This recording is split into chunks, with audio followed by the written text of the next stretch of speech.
Okay, sorry, let me just get my Okay. screen sorted. Right, we said at the moment that it's going to initially be phone calls, so we won't actually see the people. So it's a little bit harder. You'll be talking to parents, not seeing the children at all. And also, you won't be able to perhaps go deeper into things as you get to know the person. It's a bit harder over the phone than being in person and able to meet them. Also, not being able to assess perhaps a home environment to see how things are going. Sort of it was suggested that as if you might see a home background sort of deteriorating when things were going wrong, or it might be better, and that might give you a clue that things are getting better, things are improving. Not being able to actually sit with a person, allow them to have time just to be in their own thoughts, perhaps. You know, when you're on the phone, it feels as though you've got to just keep talking, and you won't necessarily have that time to pause and let that person just sort of think about things a little bit deeper. You won't have the same interactions with the children. Perhaps as Zoom calls are introduced, it might be a little bit different.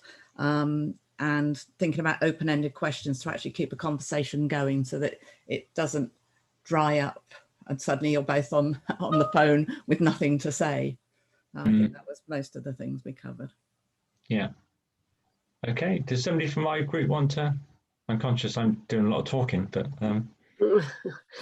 I think we kind of covered all of that as well. Yeah, and I think one of the things we said, like listening and is which you mentioned, is a huge part of it, and maybe not saying anything at all sometimes, just using silence as a, to let that person talk. So they just might be on the edge of telling you something really important, and if you don't give them that space, then they're less likely to be able to get that opportunity to actually say that, isn't it? So and you can sort of, if you sort of kind of structure your questions, I mean, people use it with children all the time, where we call it the TED principle, which is like tell me, explain, describe. So, and it's a way of sort of keeping conversation going, or even the and sort of course nodding is no good because they can't see you, but if they sort of say, well, maybe I've a bit of trouble with Tony at the moment, the partner go, and instead of sort of saying, oh, is he doing this, is he doing that, you can just sort of say stuff like, oh, tell me a bit more about that. Or maybe if they sort of go into a bit more detail, you can then use the E bit and sort of say, well, I didn't quite get that, explain what you mean. And then if you're sort of getting into quite detailed stuff, you can say stuff like, well, just describe how you feel, and then you can repeat that process, and it doesn't sort of sound, it's a precursor to a question that sounds a bit more friendly. Tell me a bit more about that, or can you tell me a bit more? All those sorts of things can help, rather than like an abrupt sounding question. It's just like a leader into a question. Okay, so yeah, hopefully things like Zoom and technology will be a way forward. But I think there's no getting away from it. Those are those challenges which really exist, don't they? And I think one of the biggest worries for me, and I'm not going to go on to the next slide because we'll be having a break at the moment, is that children become invisible. That is the biggest worry, because if you look at the next slide about, in fact, you haven't got the next slide, have you? So we'll have to show it to you, and then we'll sort of have a little bit of a break, and then we'll whiz through the next slides. So bear with me. So if you look at the case of Daniel Palkin, I'm sure you're all kind of familiar with Daniel, is that when children become invisible, if the slide will move on, lots of things can happen. And Daniel became invisible because he didn't have a voice, and because people fell into the rule of optimism, where there's this sort of tendency to believe parents and not thinking that the unthinkable, that things like abuse and neglect can actually happen. And I think this is one of the biggest sort of dangers, is that parents can present as capable and caring parents when they're not, and that's going to be much easier for parents to do. So I think the message from that is you need to have heightened awareness and just be really curious about what's happening, and try, if you can, to include children in the telephone conversations as well. I know it's difficult with sort of under fives, but the moment that children become invisible, then obviously the level of risk increases for them, and that's what happened in the case of Daniel Palka. So what I'm just going to do is to whiz through a couple of slides around mental health, and then we'll have a break. Is that okay, folks? Because these are just kind of reference slides, really. We'll have a quick break. So, and practically, I mean, as things open up, I mean, this month we're going to be allowed to meet people outside. So we're going to move away from having to make phone calls, I imagine. But the big difference will be that we can meet people outside and we won't get in their home. I mean, that's kind of an answer for Tane, but I mean, lots of people who can't actually get into family homes at the moment, but still want to try to assess parents, if you like, and this is that they're doing walk and talk.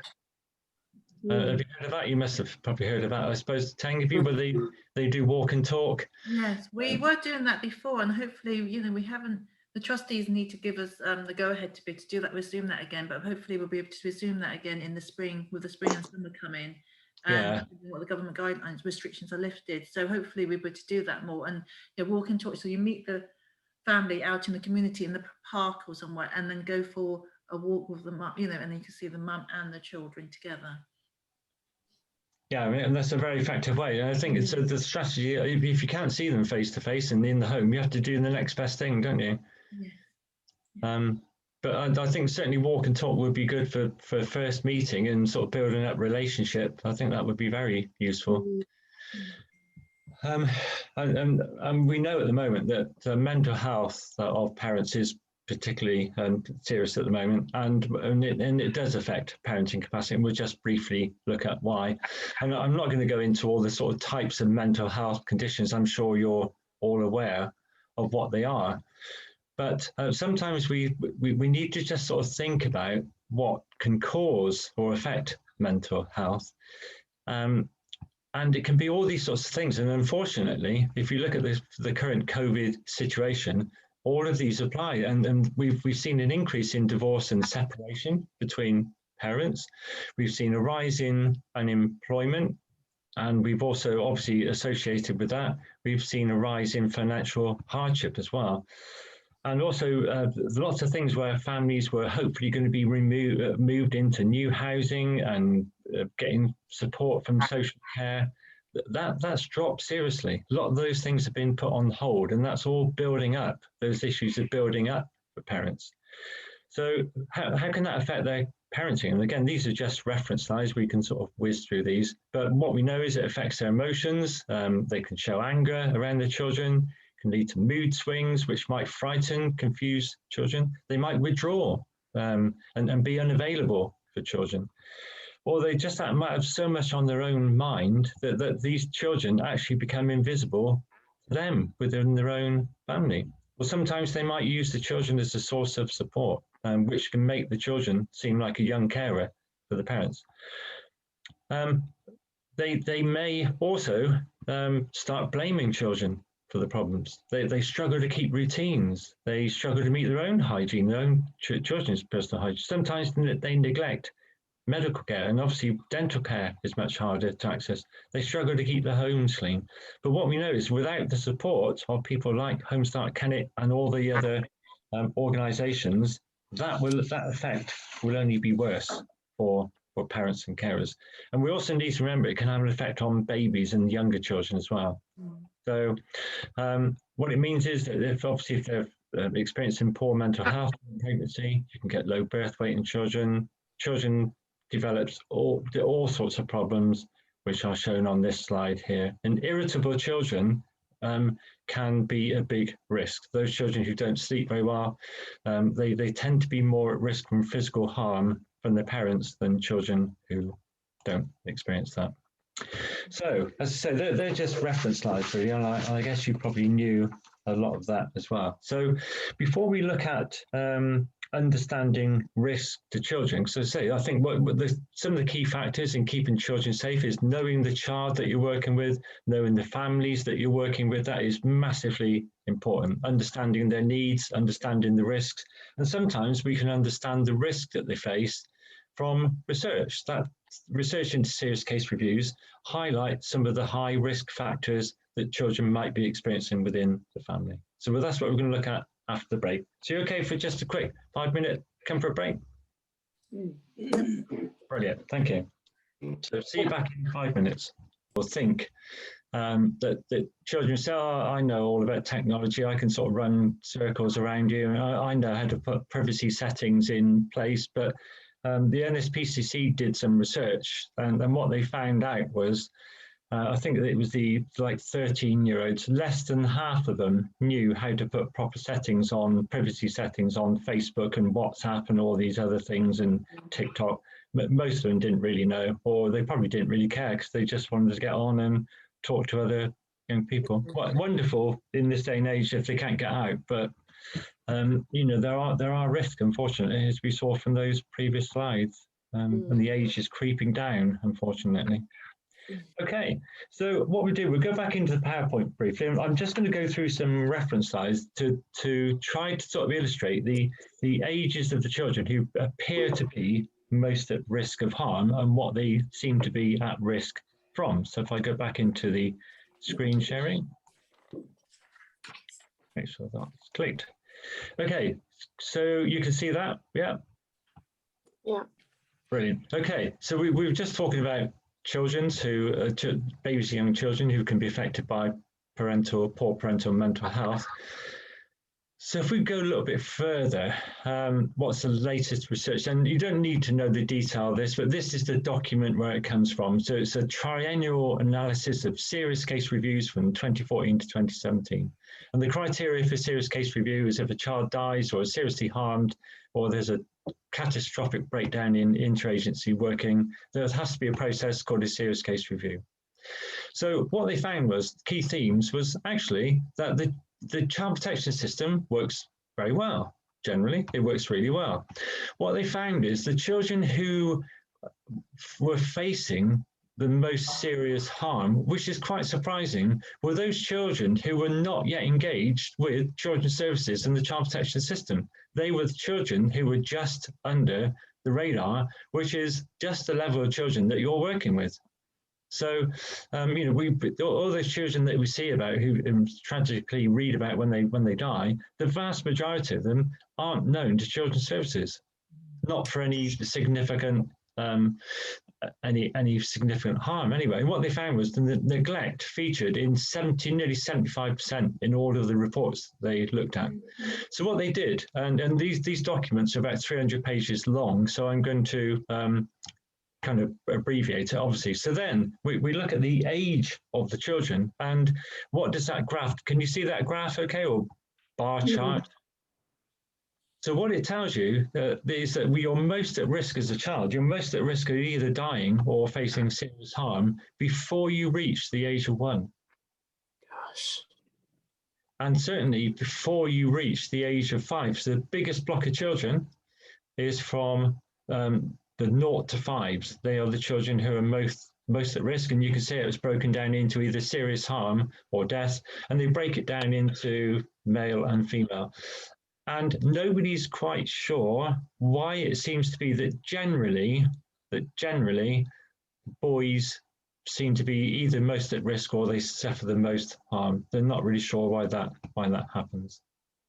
So that's just again to highlight the importance of the work you do, that you will be working with those children who are most vulnerable. There's a suggestion that they are most vulnerable because they're less visible to other agencies. They generally only work with somebody like the health visitor or somebody like the early year setting. So that's one of the suggestions is why we think they're more at risk, or maybe issues aren't picked up, different level of intervention.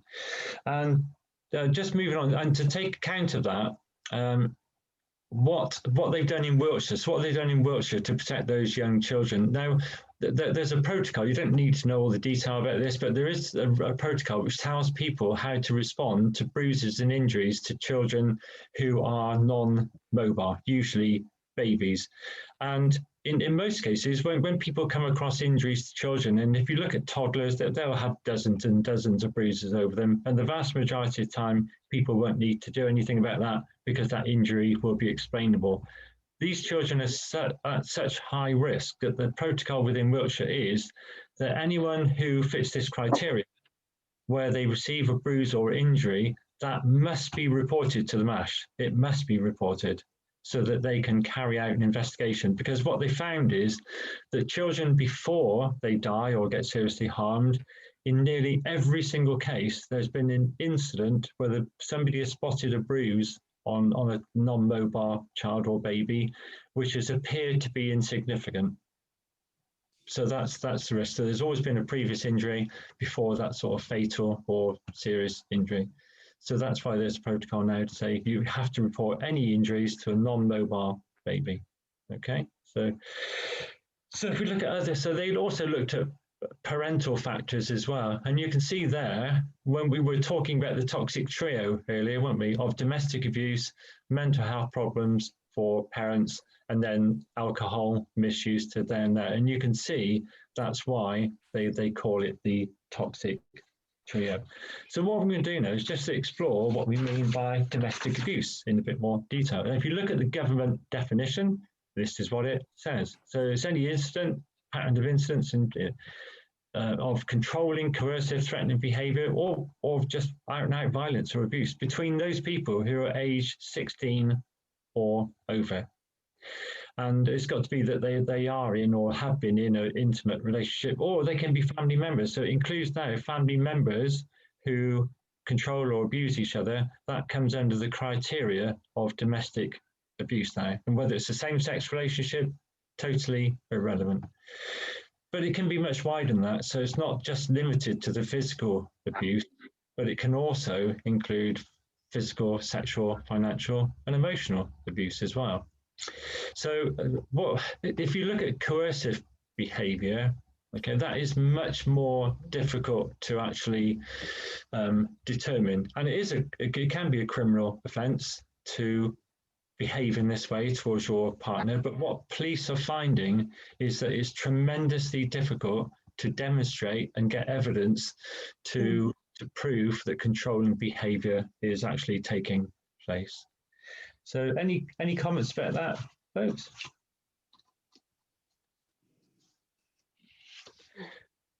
So what I'm going to do now, I'm just going to skip on to the next slide because if it will go, we live in a very rural area. So what we need to do, so is it different if you live in a rural area? And this document here, again, it was research which was carried out nationally, but some of the areas that they focused on, one of the local authority areas was Dorset, which is obviously very similar to Wiltshire.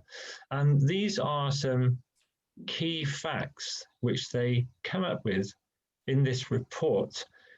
And I'd just like you to sort of literally take to look at it and think, and then we'll go through it together to think, are you surprised by any of those? We won't have time to probably discuss all of them, but are you surprised by any of those 10 top facts? Or do you disagree? You think, no, that's not right. I don't agree with that. Just take a moment to have a look at them and then see whether you agree or disagree with them. Or maybe you want to ask a question about it.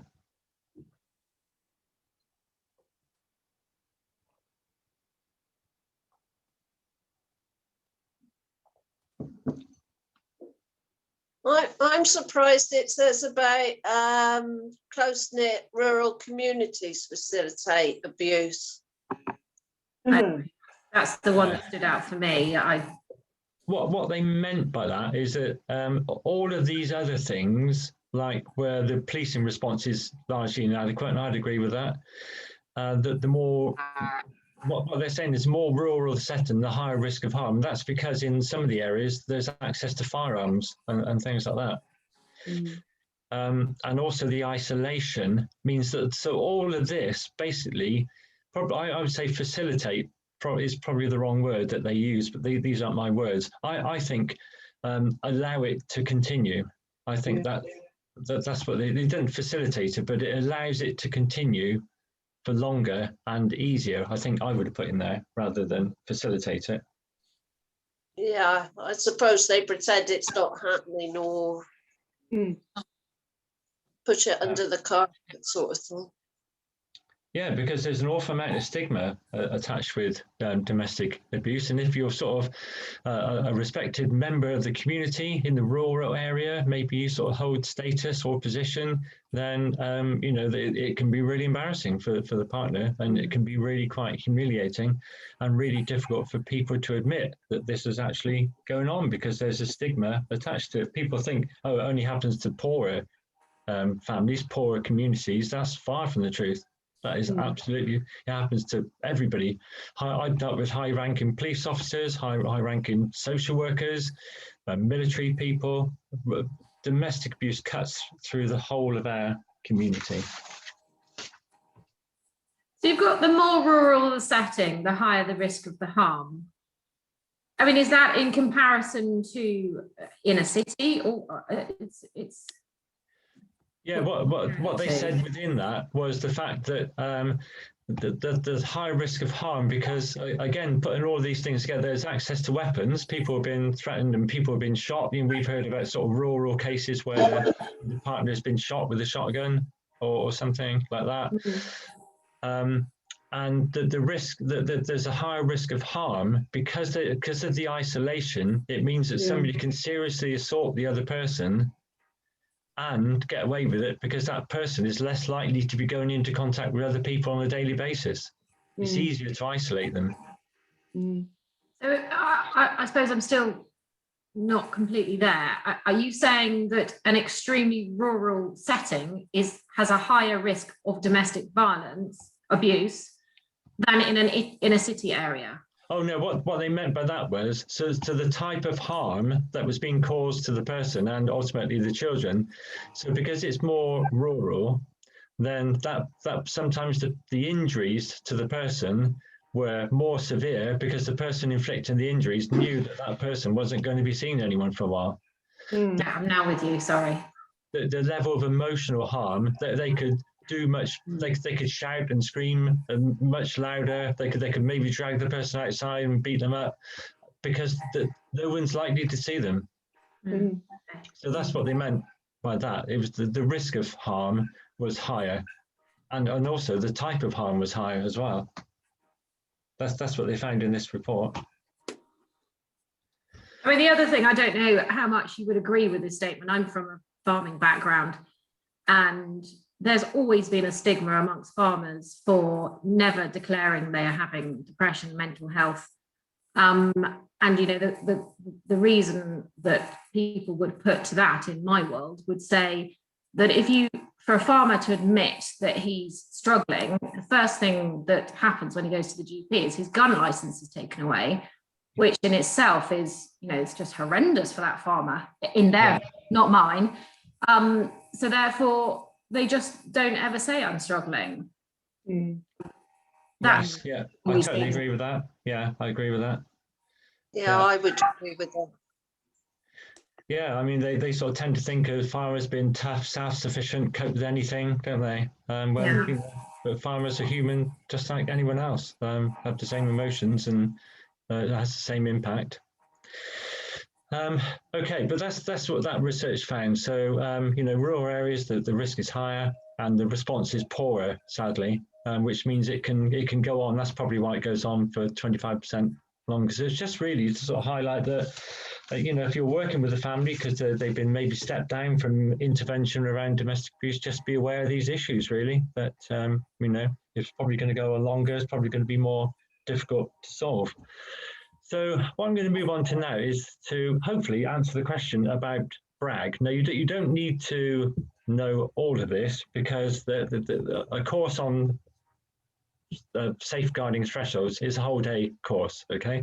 But it's just to sort of let you understand the levels of of intervention which are being carried out within Wiltshire, and also that some of the families that you work with might have been stepped down from a higher level of service. And also is to let you know, I think one of the barriers to actually reporting concerns is one of those things where you think, if I say something to somebody, if I say something to the safeguarding lead, they're going to be talking to children's services. And I've heard some horrible tales where all of a sudden there's all blue lights and the police go down to the place and they just whisk the children away and they're never seen again.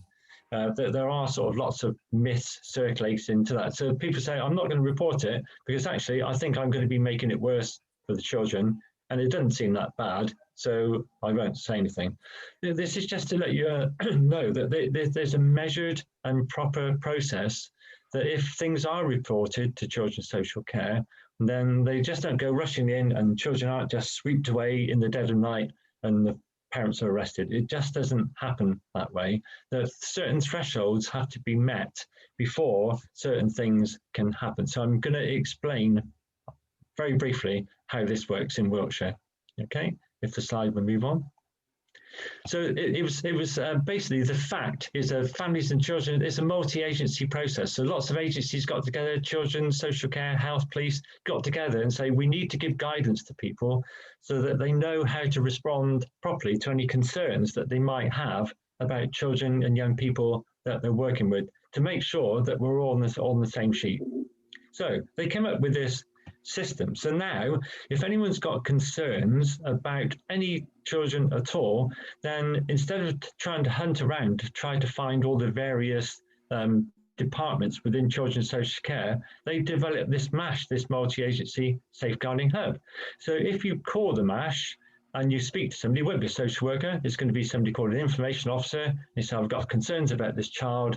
Based on what you tell them, they say, do we think this child might benefit from some help around the early support hub? Okay. And if they do, they'll put you in touch with the early support hub, and then they will try to provide a coordinated response. That response might be doing a CAF, okay? Or so some of the families you're working with have probably been referred to the MASH, and they've recommended that no children are at risk, but they would benefit from some early support. So what they do, they coordinate or help coordinate those early help services. Does that help? Yeah. Based on what you tell them and the family circumstances, they might think that those children are at risk of harm. So they might fit into the amber or red category.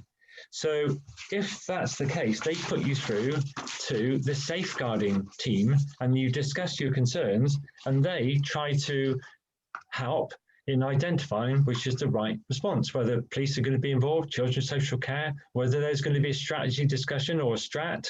That's how that process is determined. So lots of people are determining that. And you don't need to worry about the matrix, but somebody asked a question about BRAG, okay? So what they do, depending on what you tell them, they rate what those concerns are. So BRAG just stands for blue, red, amber, green. And in this thresholds guidance that they issue to safeguarding leads, they say, look, if you put a family in the blue area, a thriving and resilient child, you don't need to do anything because they're getting help from the family. They're accessing all the services. They don't need any help at all. So there's strong, effective relationships within the family, and they can get through all these tough times. Don't need any help whatsoever. I'm going to go slightly out of order now, down to green.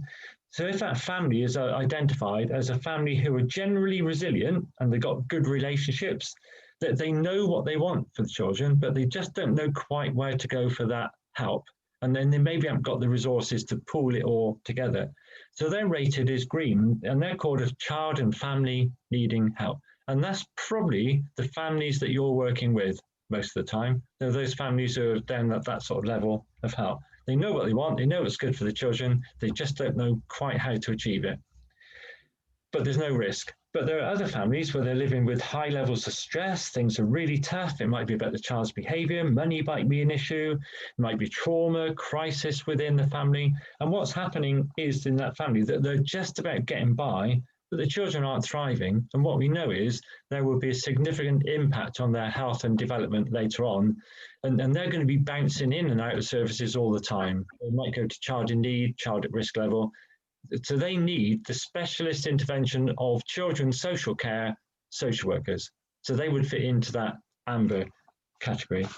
And then you might get a family who they identify as a family who is in crisis. It's a red family, a family in crisis. Living is volatile. Loads of caseworkers have been involved before, but nothing's working. So what they need is some sort of firm intervention, which might well lead to a strategy discussion and some form of investigation to see how you're going to help deal with those risks which are within the family. So that's an area where sometimes people need to leap into action straight away. Does that help you understand? So the vast majority of families that you're dealing with will be in the green area, or maybe not even, they're somewhere between the blue and the green, okay? But some of the families you might be working with may have been in the red or amber area in the past, but the work that people have done with them means that they can now refer them to people like Home-Start Kennet and say, there's an acceptable risk now, can you just please help provide support for the family?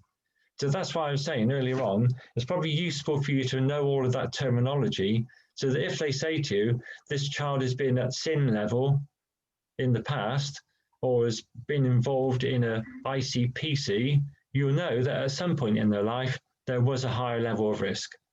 Does that make sense to you? Yeah. To help explain why you're going to be working with families like that. Do you understand the families you're going to be working with now, mostly? Yeah.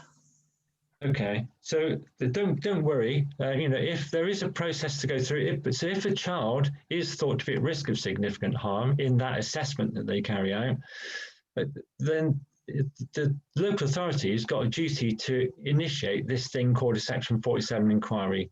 And the decisions that they make is not unilateral. There's this strategy discussion between children's social care, other agencies and partners. So they don't have that say where they just say, well, we're going to take the child into care. That cannot happen. They have to go through this process. And then, of course, they need to take some action to keep the child safe. And then they need to review what assessment needs to happen. It might lead to legal action where the child is removed, but that is extremely rare. So please don't think that by telling somebody that you've got concerns about a child, that child is going to be whisked away in the middle of the, because that's certainly not the case. There's a process they have to follow. I'm just going to sort of look at your faces now to see whether you're all staring blankly, thinking, what on earth is he talking about with this brag and matrix and things like that? Does that sort of clarify the situation for you? Yeah. And the reason there is that step down process to organisations like Home-Start Kennet is because what you don't want, if children are receiving, you don't want the state, the local authority to be running families and children's lives. Nobody wants that. Nobody wants that. They want families to be running family life, and sometimes those families just need a little bit of help and support. Sometimes they'd have been through dreadful processes. But when you get to working with them, the level of risk is thought to be okay, where providing the help and support that you do will meet most of the children's needs. Or if it's not, you might have to say to the safeguarding lead, look, this isn't working, I think you might have to go back up again. And then there's a talk, there's a discussion. The safeguarding lead rings the mash and says, what we're doing isn't working really, either because the parents don't want it, or actually they're finding it really difficult to change. You're going to have to maybe step up to the next level, maybe get specialist key workers involved or something. But it's a very fluid process. Okay, so you're not looking too bamboozled. So what I'm going to do is just before we finish, just do a little activity and put the slides up. And just to sort of make you think, now I know it might be several steps ahead before you're working with a family like this, but I think it'd be useful just to sort of go through this case, because this might be typical of a family who have been stepped down for people like Home-Start Kennet workers to be working with at some level. And as we go through the slides, you'll see some of the issues, some of the challenges that the family have got, and that's obviously impacting on the children. And safeguarding is all about reducing the impact of a child's environment, whether it's sort of like the family environment or coming from, it's all about reducing that impact. Sometimes you'll never be able to reduce it completely, but what you can do is get it down to a level, and people say you won't be able to save every single child on this planet. It's utterly impossible to do, but what you can do, the ones you're working with, you can certainly make things a lot better. Certainly make things, it makes a huge difference just for families to know that somebody's actually listening and even thinking about them, because sometimes they feel very left out in the whole process. So let's have a look at these slides, and I'll just sort of give you a moment, and it will give you a little bit of practice about how you think about families and how you assess whether there's any risk or any extra needs. Okay, so it might be a little bit high, but then, well, why not start at the top, eh? Let's go in at the deep end. Okay, so I'm going to go back and share the slides, and I'll just sort of show the first slide.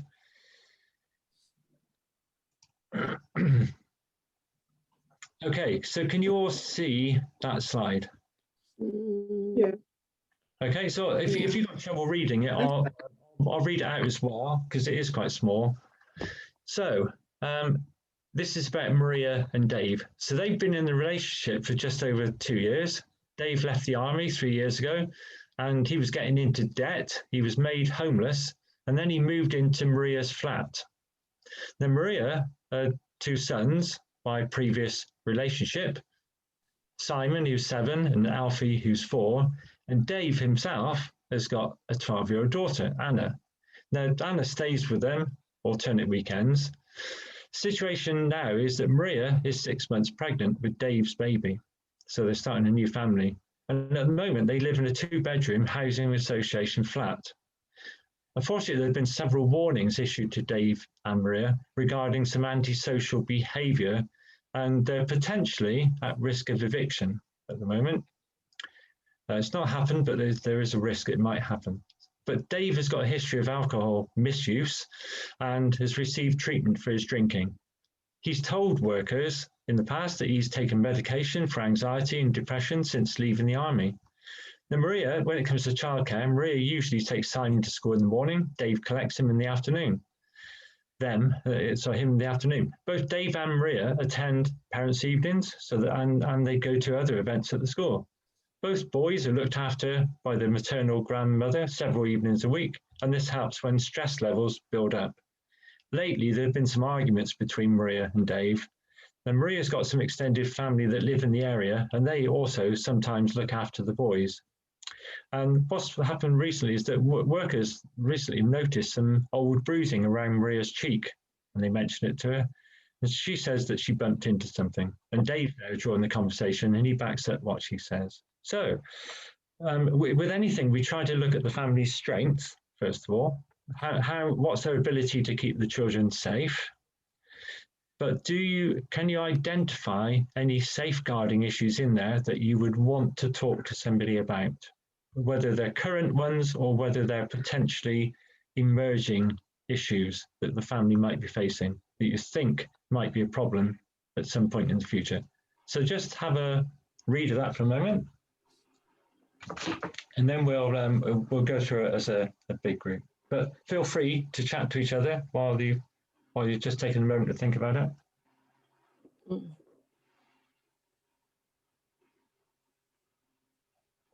So we should always start off with the family strengths. Like, are they cooperating with people? Are they seeking help for the children? Because those families who are seeking help and know what's wrong, we can put them in the green area. Mm-hmm. If there's other issues, you might want to step them up. They have got support from extended family, which is a positive. Yeah, that's always a help, isn't it? Yeah. They're also attending parents' evening events at school, so they're being in over the education. And Simon's going to school, and there seems to be no difficulties with his. The school hasn't intervened, so that's good. Yeah. I mean, it's going to be stressful. There's a lot of them living in a 2-bedroom flat. 1, 2, 3. How many of them? 4, sometimes 5, and there's about to be 6. So that's going to be a problem, isn't it? But Dave has recognised his alcohol problem and has Yeah. actually. Yeah, that's good. Yeah. I mean, is he getting more, is he sort of getting more anxious and what have you, with the sort of knowing that there's a new child on the way and how they're all going to cope and everything? And does he need to go to a doctor to sort of get more medication? Is he still on it, or does he sort of need something to help him through this period? Yeah. We're not actually clear on what that antisocial behaviour is. So I'd like to understand that. Yeah, and that's the problem when you get involved with families, is that you never quite know the full picture. You never quite know what, and it could be something like maybe it could be something as simple as maybe Anna's coming around and hanging around and causing a problem with mates or something like that. You don't know what it is. So if you get involved with families, it's really good to be curious, to say, and then Maria might say to you, God, we're at risk because of this flipping antisocial behavior. It's really good to go, oh, I didn't know about that. Can you just sort of tell me a bit more about that? Maybe the maternal grandmother is belittling Dave and giving him a hard time. Yeah. And when Anna goes round, where does she stay? Yeah, where does she Because stay? we obviously haven't got a bedroom for her. Yeah, probably sofa surfing, I suspect. Yeah, so that'd be a really important question, wouldn't it? So where is she sleeping? How is it affecting her? Because we need to think about all the children in the family, really, don't we? Yeah. And we like to think. So the housing will definitely be involved, won't they? Because they deal with antisocial behaviour. That they should be thinking about, hopefully, and we do think so. Have Maria and Dave applied for alternative housing, because this is really unsuitable, isn't it? Yeah, they definitely need a 3-bedroom. Yeah, and they may need some help. They might think, well, I don't know who to go to. And actually, I'm a little bit worried about going to the Housing Association and asking for more, because we're already in their bad books because of this antisocial behaviour. So they're going to turn us down, aren't they? That's what they might say. It doesn't say, unless I'm being silly, that either of them are working or not working, does it? No, that's it. So we need to know whether they are, because that can be good for relationships, can't it? Can help with some of the financial issues. Help. Yeah, working is a good thing for mental health, isn't it? Generally speaking. Yeah. So there are safeguarding issues, aren't there? So there's going to be, at some point, they might be homeless. So we need to find out an awful lot more, don't we? And any other things in there, because I'm just conscious of the time now, but because I've probably been doing this too long and I'm very cynical, do you think that there are other issues in there? Well, the bruising around Maria's cheek, I mean, is there more to that? Yeah. And it's easy to sort of fall into a trap. And believe you me, I've fallen for these traps as well. Is that when people sort of say to you, oh, okay, well, maybe, yes, Dave has been misusing alcohol in the past and he's receiving treatment for his drinking. Is it working? What would be the trigger? What would, if he stops taking his medication or something, what's going to be the worry? Yeah, but it also says he has taken medication, not that he's on medication now. Yeah. So I would always be sort of curious about that, really. And because I am sort of slightly, and of course, the children, if it was a safeguarding issue, his poor mental health and also his alcohol misuse that might lead to other issues, such as domestic abuse, they're only safe as long as he's receiving that treatment and is taking his medication, isn't it? And that medication would have been prescribed for a certain level of stress. If the level of stress is changing, does the risk increase? Also, it says about him getting into debt. So does that mean he still owes money? Are they having financial difficulties? Are they able to provide for the children? Yeah. Can they pay the rent? Is that one of the reasons why they may be at risk of eviction as well. But I know there's an extension at the moment, isn't there, I think, around the rent debt, but I think that might soon end. Okay, so just moving on, and like with any situation, it never stays the same. All these situations are evolving, they're not always stable. So we'll just move on to the next slide. And again, same questions really.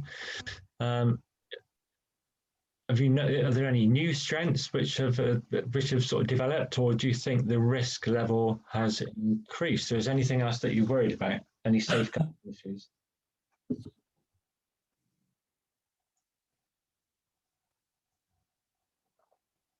So a few weeks go by, and you become aware that the police were called to the home on 2 occasions over the weekend for domestic abuse incidents. On one occasion, Dave pushed Maria, but she didn't want to. Oh, let's just type it. That should be pursue. I spotted that, shouldn't I? Wish to pursue this. Police state that on both occasions, the children were present in the flat. But when Maria is seen by the workers, and they ask how her and Dave and everyone's getting on, she just mentions the police have been called because her and Dave had a bit of a tiff. The children were at the grandmother's at the time, so there's nothing to worry about. And she says her pregnancy is progressing really well.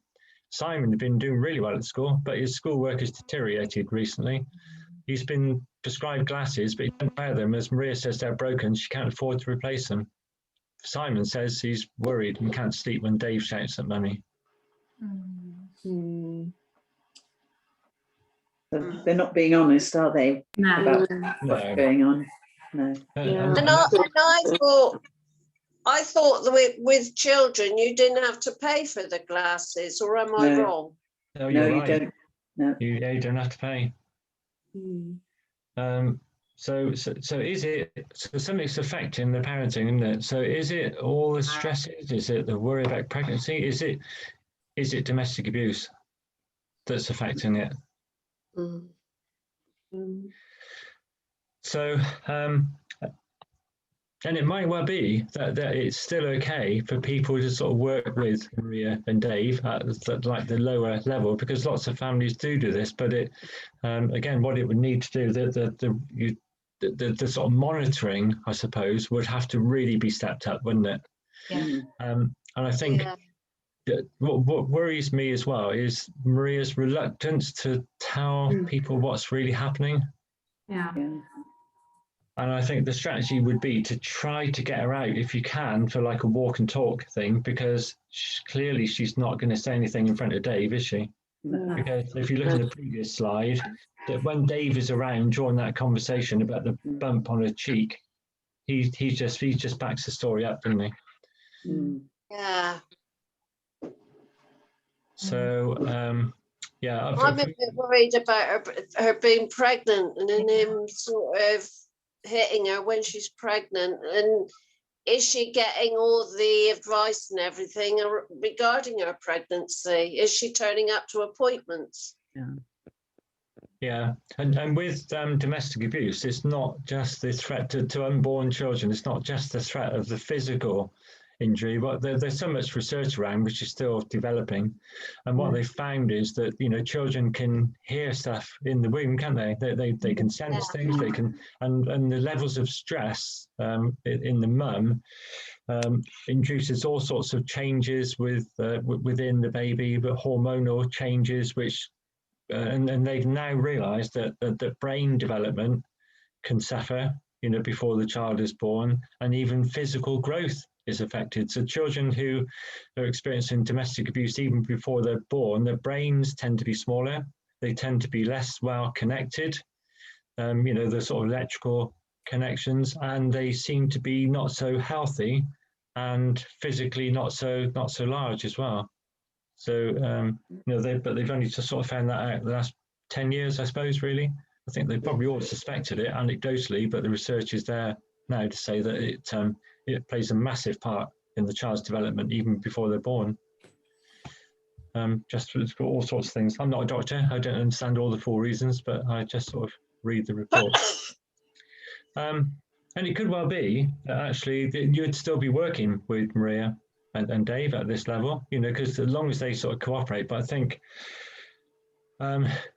you'd probably be much more confident about sharing information about any concerns that you've got about them, because you realise that risk is increasing. It can change, and I'd be worried about the newborn baby as well. And what should be happening as well is that when concerns like this are identified, and whoever they're identified by, the midwives now do a pre-birth assessment. So what people would be doing would be encouraging Maria to engage with antenatal services as soon as possible.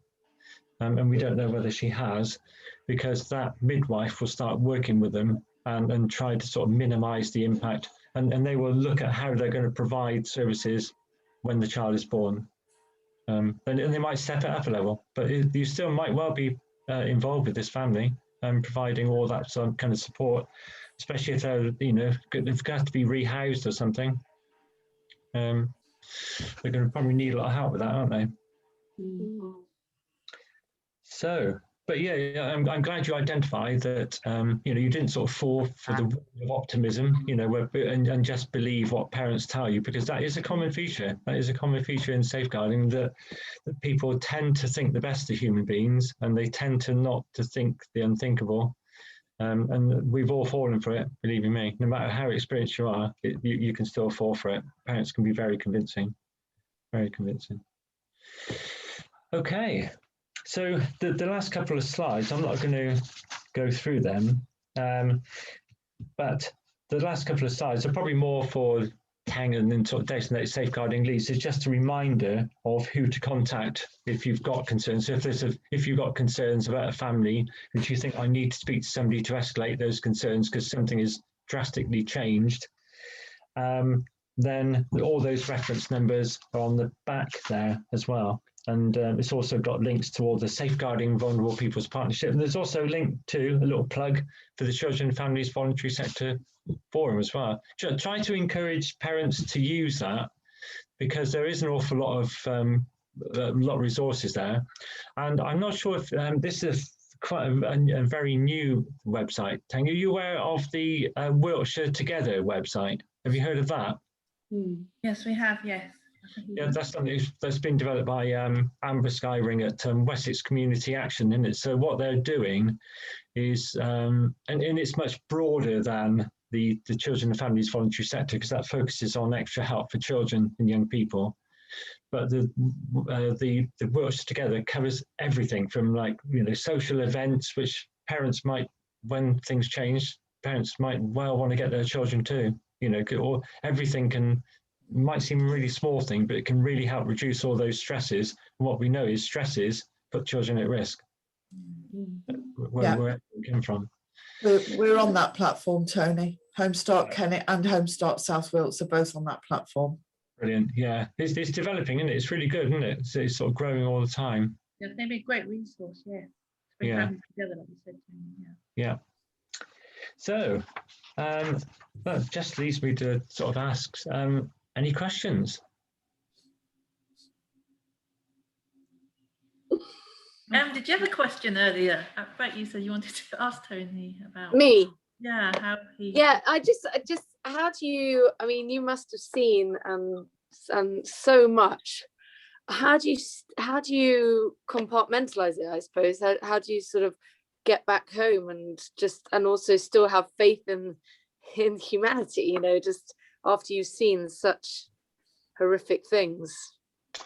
I also I guess you sort of try to distance yourself from it in some way, without sort of distancing yourself too much from the parents and people like that, because obviously that doesn't work.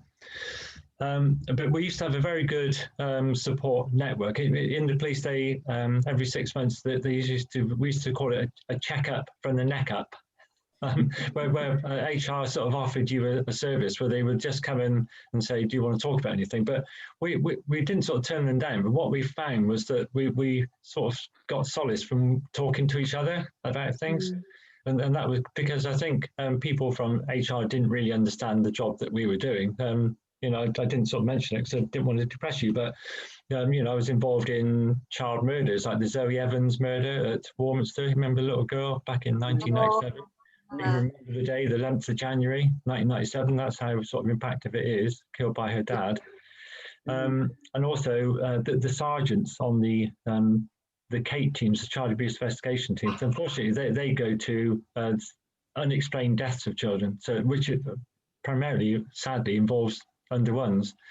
So yeah, we used to sort of get involved in those investigations, and you just sort of need to just sort of talk to your own colleagues, really, because they understand what it's like. But I always used to think, well, if I'm feeling bad about it, how bad must the parents be feeling? And I was thinking, how bad is the child feeling about it? And I can't let that affect me, because otherwise I won't be able to do my job properly. And it sounds a bit callous and a bit unkind to say, if I start to sort of think about too much about it, then I won't be able to do it.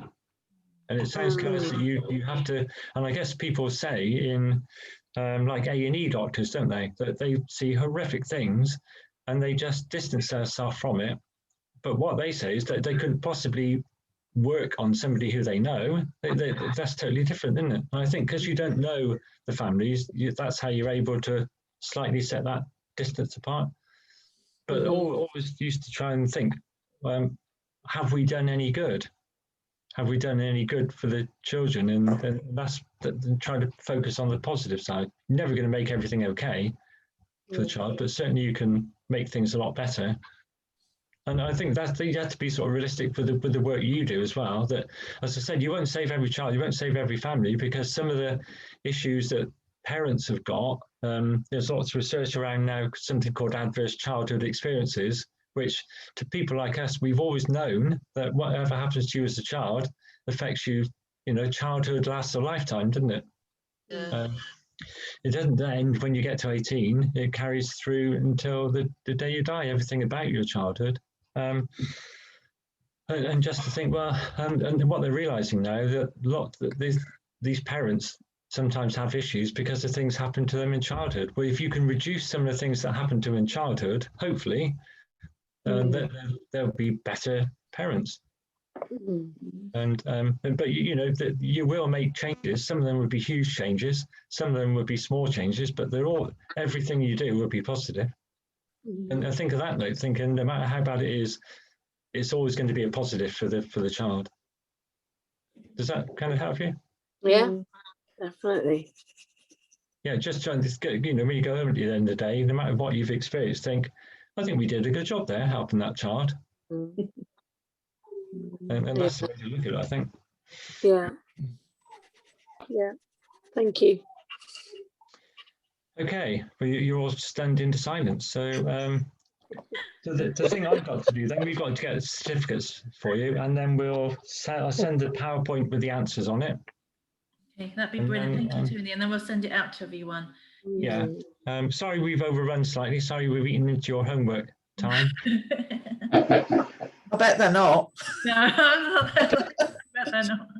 Thank you so much, Tony. I just think. Thank you, Tony. Thank you very much. Great. Thank you, Tony. Thank you very much. It's so insightful, and it's given us, lots of safeguarding. Safeguarding training is always so valuable, and I think, it's given us some really significant learning this morning, and so it's been really worthwhile. Thank you so much for joining us today. Yeah, just know the children, know the family you're working with. I say that's the best thing. Thank you. Okay, I'll leave you to it then. Thanks very much. Thank you. Thank you. Bye. Tony. Bye. Bye. Okay.